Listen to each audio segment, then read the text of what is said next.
used to always make a joke because I usually play supporting parts. So I would say, well, it's about this bus driver, and a bunch of stuff happens leading up to we meet this bus driver. Our two main characters get on the bus. He takes their money. There's a little interchange, and then they leave, and we spend the rest of the movie wondering what happened to the bus driver. But in this case, I'm finally the main character. I play Frank Fisher. I am rather sad. I own a failing vinyl store in Red Hook, Brooklyn. I'm a single dad of a very beautiful, talented daughter. We jam. We have jam sessions playing music around the house. My mother is also in the movie, played by Blythe Danner.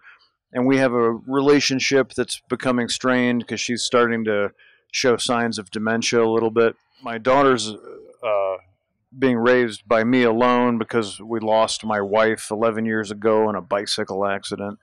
And so all of these factors are weighing on my character as we deal with the upcoming separation. My daughter's about to leave and go to college. And so we're sort of growing up together, dealing with this adult life change. You know, we wrote the part of Frank for Nick. He was in our last film, The Hero. So Mark Bash, my co-writer, and I wrote this part for Nick with him in mind and hoping that he would enjoy it and want to play with us again. And we're glad that he did. Yeah, the father-daughter element of the film is the heart of the movie. It's what the movie's about. The challenge and the goal of it was to create a realistic parent-child relationship that felt authentic and real and honest. So it wasn't all, oh, I love you, Dad. I'm going to miss you so much. Because, kids at that age are ready to kind of get out, as they should be. I don't know. It came really naturally, partly because Kiersey is such a superstar. From the moment she walked in the door, she was a ball of sunshine and incredibly welcoming and artistically collaborative. And so our relationship as older male collaborator to young superstar talent collaborator, I immediately felt like her dad, trying to talk to her in the way that young people talk, and asking her to teach me about emojis and try to get her to think I'm cool, basically, like a dad would do. Something I love about Brett's movies, of which I've seen 3 now, is he treats his supporting characters really generously.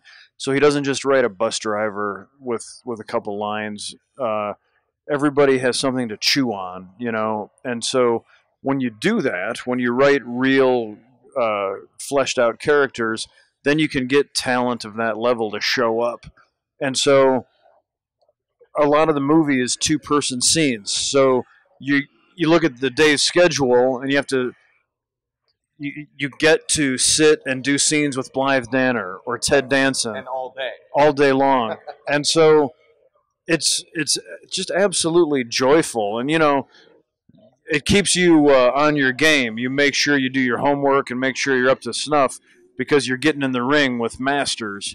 Yeah, I mean, we had an embarrassment of riches, working with people like Sasha Lane and Ted and Blythe and Tony, and then Nick and Kiersey on top of it. I got Nick and Kiersey almost every day, and I really loved working at our record shop. That week, we did an entire week in the record shop.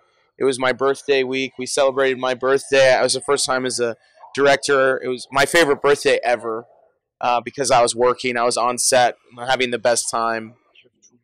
Jeff Tweedy was there. Oh, my God. It was amazing. And I think that whole week, I would, after lunch, I would always pick an album from the store, on the fly, and I would play the entire album while the crew was setting up for, our night shoot. And it just became, this little tradition. And my favorite day was, I think it might have been my birthday day. It was one of the days I played Rain Dogs top to bottom, and it was I was just really happy. I was pretty happy on this movie. It was a lot of fun.